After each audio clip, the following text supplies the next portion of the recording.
A journey back in history is always an opportunity for reflection. Who we are and what we are, where we are today and where we want to be in the future. They all depend on where we were yesterday. So on this occasion, it is fitting that on the 50th anniversary of the falling asleep in the Lord of Archbishop Michael of North and South America, who served our archdiocese from 1949 until 1958, we take a moment to be thankful and become more familiar with the ministry of our much loved and respected spiritual leader.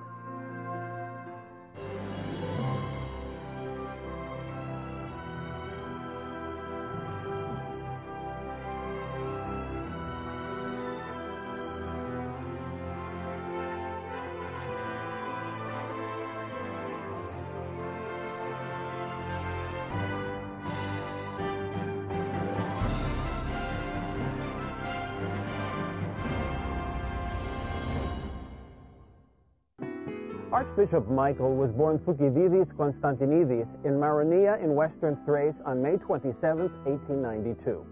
He entered the Halki Theological School and graduated in 1914. He traveled for a number of years studying on scholarship from the Ecumenical Patriarchate in Russia at the theological schools of Kiev and St. Petersburg.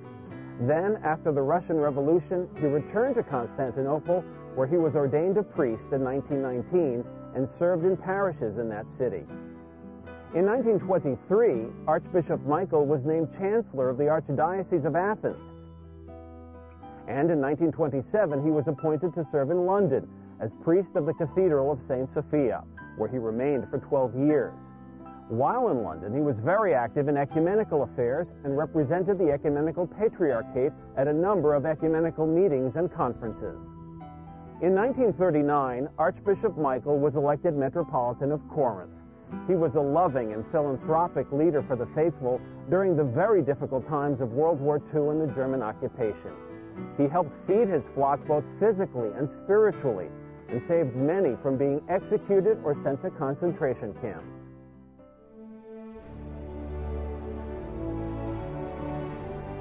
On October 11, 1949, the Holy Synod of the Ecumenical Patriarchate elected then Metropolitan Michael of Corinth as Archbishop of the Greek Orthodox Church of North and South America.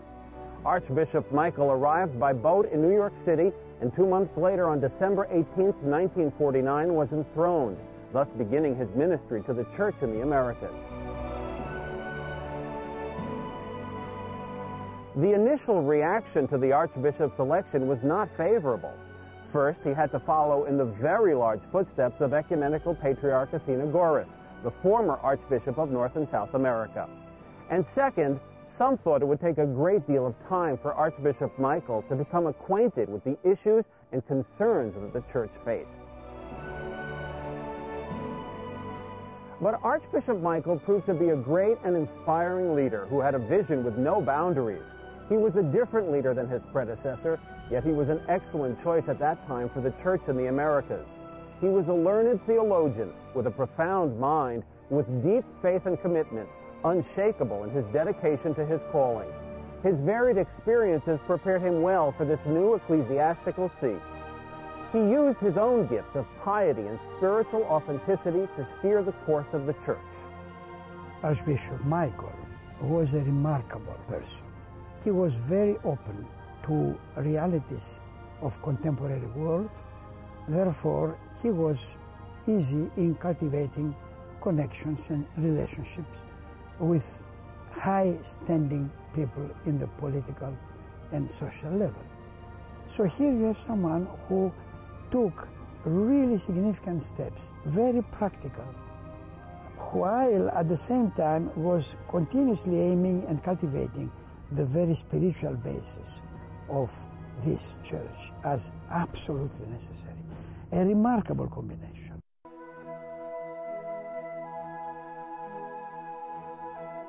This Archbishop wanted to meet his flock personally. Within 1 year, he visited 107 congregations, covering almost 50,000 miles in the United States and Canada. He also visited the Greek Orthodox community in Latin America, the first Orthodox leader to do so. In 1950, he met with General Juan and Evita Perón and requested that Argentina open its borders to the people of Greece after World War II. He further expressed his gratitude to Evita Peron for what she had done in the past for 28,000 Greek children who had been abducted by communists to the countries behind the Iron Curtain. Archbishop Michael understood the spiritual and financial needs of our growing church. For 10 years, the monodollarion, or $1 per family obligation, instituted by Archbishop Athenagoras in 1942, had sustained the needs of the archdiocese. In 1952, at the 11th Clergy Lady Congress in Los Angeles, where the magnificent new Cathedral of St. Sophia was consecrated, Archbishop Michael urged delegates to legislate the $10, or $10 obligation per family. The faithful supported this financial increase to fund the work of their church. The very big jump from the offering of $1 to $10, the so-called $10, which became a famous word, that was a very, very big step. $1 to 10 is 1,000%. And the people accepted it because they saw the reason, and because this Archbishop was able to project the need not only for the immediate present conditions, but for the future, seeing the church developing in view of an influx of immigrants, and therefore not having any other resources from any state or anything like things happening in Greece. He had to go to have resources that would be available immediately, and they would come from the very people, and therefore they would be secure and never failing. And he did that. That was a great, great thing. With the financial stability of the archdiocese came the development of critical ministries. The Archbishop began the effort to establish pensions for our clergy to ensure stability for them and their families into the future. Archbishop Michael also urged the development of new materials for teaching religious education to the faithful, and began the Department of Religious Education. Although Archbishop Michael was in favor of the Greek language in the Divine Liturgy, he recognized the changing needs of the faithful in America, and was the first Archbishop to allow the use of English in sermons and in the teaching materials being developed.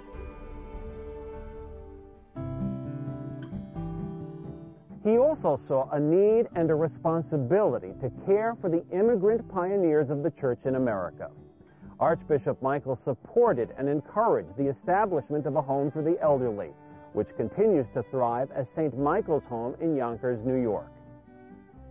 This year, St. Michael's Home celebrates its 50th anniversary. For it was 2 short months before the Archbishop passed away on July 13th that on May 25th of 1958, the Archbishop gathered with dignitaries from across the nation, including the Ambassador of Greece to the United States, the Ambassador of Greece to the United Nations, to open the doors of the first institution of our church to serve the needs of the elderly. The remarkable thing is the vision that he had at that time. For nobody in the 50s was thinking about elder care or the needs of the elderly, but the Archbishop foresaw a need for such a facility which would care for the pioneers of our community in the United States, and for that reason he named it Spiti tou Protoporou. And so while the Archbishop has left this world, St. Michael's is a testament to his vision and also to his pastoral sensitivity, which were hallmarks of his ministry. At Holy Cross in Brookline, Archbishop Michael appointed a dean with academic credentials and several new and professionally trained faculty members. It was this initiative that allowed the school to rise to its potential as a center of theological studies. He believed that all graduates must be fully equipped to fulfill their pastoral mission. Recently, I spoke to one priest, Father Ernest Arambiges, in Baltimore, Maryland, who's been retired a few years, and I said, Father Ernest, do you have any recollection of Archbishop Michael? And he said, academically, the school was starting to shape up and be stronger and stronger. He said, but the most impressive memory I have of Archbishop Michael is when he came to us and he gathered all the students together. And he handed each one of us a small New Testament for our pockets. And he said, I'm giving you this. I bought them myself. I'm giving you this. And you carry it in your pocket. But it's not there for decoration. He says, I want you to take it out. I want you to read it. And I want you to understand it and learn it and make it your own. Become one with the New Testament and the Bible. Father Ernest said that it was probably one of the most powerful experiences of his ministry. The Archbishop also began to initiate the Uniform Parish Bylaws in an effort to eliminate miscommunication and establish a central office to unify the parishes across the country. Although initially viewed by some as a move towards bureaucracy, the UPR was successful in introducing harmony between the parishes and the archdiocese. Archbishop Michael was also a devotee of learning and writing. He spoke 5 languages, authored a number of books, and was a translator of others. He had a vast knowledge of other faiths and denominations, especially Christian, since he had spent time at the World Council of Churches. Perhaps Archbishop Michael's most remarkable legacy is the establishment of the Greek Orthodox National Youth Organization, or Goya. Goya was the Archbishop's instrument to bring the young into the arms of the Church. Through a directive by the Archbishop, Goya's first conference was held on the weekend before the 10th Clergy Lady Congress in St. Louis in 1950. Representatives from 29 communities across the country convened, eager to establish this new organization. During Archbishop Michael's tenure, Goya blossomed into more than 250 communities in every part of the country, with more than 37,000 members in the 1950s. Years later, these men and women who were raised within the folds of Archbishop Michael's Goya would become our leaders. When Archbishop Michael arrived in '49, I was the only one in New York City that had an inkling of what the youth movement in the United States was becoming. So I briefed him and I said, you know, we have federations all over the place and it would be nice. He said, why don't you join together into a national organization? I said, that, Your Eminence, would be a great thing, but we would need your blessing and your support, which means that the priests would have to go along, that their particular youth group would belong to a national youth group. He would come to the ball. You don't expect an archbishop to walk in on the young people's ball, right? I mean, he's not going to dance. But he would come and he would sit and he would smile and wave at people and wave people over and say, this is a beautiful affair and that's nice of you to socialize this way. He would come to basketball games and sit where the officials were sitting. I mean, you know, the side tables for a whole game far into the night, where he was exhausted from an all day at the Archdiocese. By 1955, we had 37,000 members in Goya, all of whom were devoted to their parishes, were in their choirs. When they grew up a little older, they become members of their philopteros. Many of the young men became members of the boards of trustees and women. And it became, to use a colloquial baseball phrase, the farm system for the leadership of the Greek Orthodox Church of America. Archbishop Michael's humanitarian and philanthropic efforts were truly unprecedented. After the earthquake in the Ionian Islands in 1954, the Archbishop issued an appeal to the Homogenia in the United States. $1 million. At that time, an astounding sum was raised to help the victims.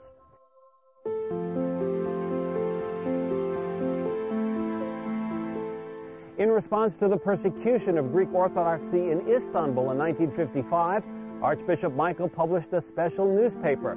It depicted the atrocities at the Patriarchate, and he distributed it to members of Congress and the news media. This effort contributed to the saving from destruction of the Patriarchate, but not of the suppression that still continues today.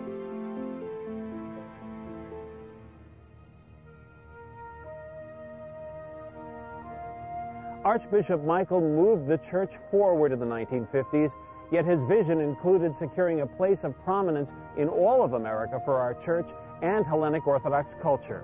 This was seen and admired by all Americans, from non-Orthodox religious leaders to civic leaders and the general population.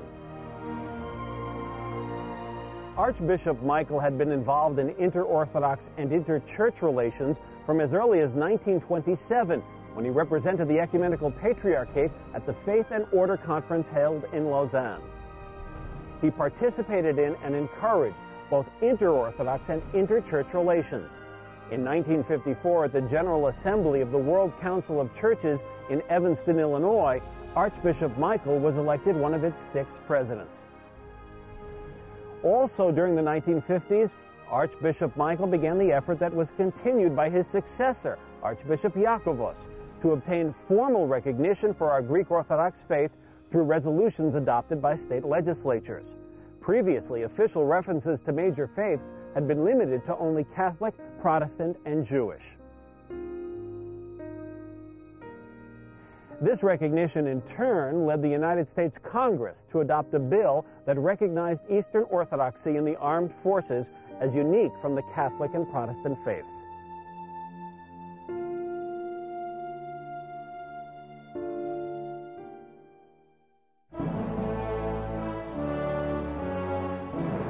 In 1956, President Dwight D. Eisenhower accepted an invitation from the Archbishop to participate in the cornerstone laying ceremony at St. Sophia Cathedral in Washington, D.C., a ceremony many still remember. When he would come to Washington, he was well thought of, well accepted, and he projected a new image of the Greek Orthodox Church in America. I remember making the arrangements at the White House for the laying of the cornerstone at St. Sophia. We greeted the president, brought him in, and at the end, the Archbishop stepped down, went directly to the president, invited him up to the Soleas, offered a few words, commentary, and a greeting on behalf of the Orthodox community, and then he reached over and placed a medal around his neck. Then they escorted President Eisenhower out to the front of the church, where the cornerstone was symbolically laid, and it was a glorious day. Later that year, following the president's re-election, he extended to Archbishop Michael an historic invitation to offer the first Orthodox prayer at a United States presidential inauguration. We praise Thee and glorify Thee, our Heavenly Father, Almighty God, for this ever memorable day of the inauguration, for another period of 4 years, and lofty stewardship in the governing of our country, the United States, by our God-fearing and beloved President Dwight Eisenhower. You, Dwight D. Eisenhower, do solemnly swear. I, Dwight D. Eisenhower, do solemnly swear. That you... This brought a deep sense of pride to Greek Orthodox faithful across the country who had been overlooked for many years. Well, we felt like we had arrived. We were recognized nationally for the first time at a very high level, because I don't think there's a higher level than the inauguration of a president. And we participated in that fully through Archbishop Michael.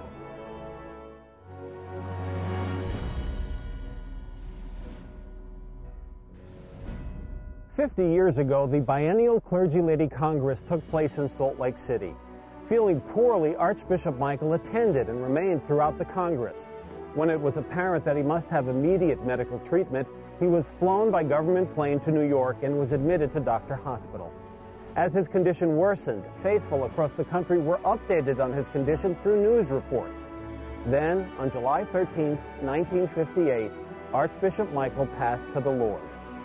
When he passed away, I went to his grave and I cried like a baby. I don't think I've ever cried that way for anyone. But that's how much love he had given to us. His legacy, I think, is one of faith and of patience. He was our Father. He was the one who put us together, and he was the one who created us. So we were deeply sorrowful, and we all felt the loss as losing a member of our family when he passed away. The Greek American community felt a deep loss because they felt that they were also losing a national leader who represented them nationally. and was very visible nationally. The funeral at the Cathedral of the Holy Trinity in New York City was attended by more than 150 priests and ended with the long procession making its way here to St. Basil Academy, where Archbishop Michael was laid to rest. He loved the academy. He loved the children. He would use the academy, St. Basil, as a respite, a getaway. Even the cottage, we named it Archbishop Cottage because Archbishop will come here during the week if he could get away for a day. It was an hour from the city, and he would come and be here and then interact with the children. He loved the children. I always had a sense of the presence of Archbishop Michael. We've gone through our trials and tribulations, and always we've come out. And I know in the depth of my heart that Archbishop Michael is a protector of this place, a protector of the children. And I just smile and I say, thank you, Your Eminence. Thank you, Yaronda, for his presence, his guidance, his love, his safety, his security, and his holiness. He's a blessing. With the unparalleled vision of the ecumenical patriarchate, Archbishop Michael was sent to America at a time when his God-given gifts were essential to the continued growth of the Greek Orthodox Church in the Americas. A much loved and respected leader, he had a profound impact on our modern church and our country. It is proper and right to look back and pay tribute to the life and legacy of Archbishop Michael. First of all, because he has been the Archbishop of this church for quite a number of years. Secondly, because he contributed by some very specific things that we mentioned related to legislature within the church, with the uniform regulations, economics of the church, youth of the church, projection of the church on the American level, and connection of the church with the high strata of society and administration in America. All these items are very important items. So this is the reason why. In addition, he has been a person that projected in a deep and indelible way spirituality and the need and the value, no matter what we do as church, no matter what our achievements are, to be always the people who are grounded in the faith, the Orthodox faith, connecting the people to God and projecting the message of the gospel everywhere. He was this type of person, an apostolic, spiritual, practical person that left a very strong legacy when he passed away. I think that no matter what we say today, it will be limited in comparison to what he really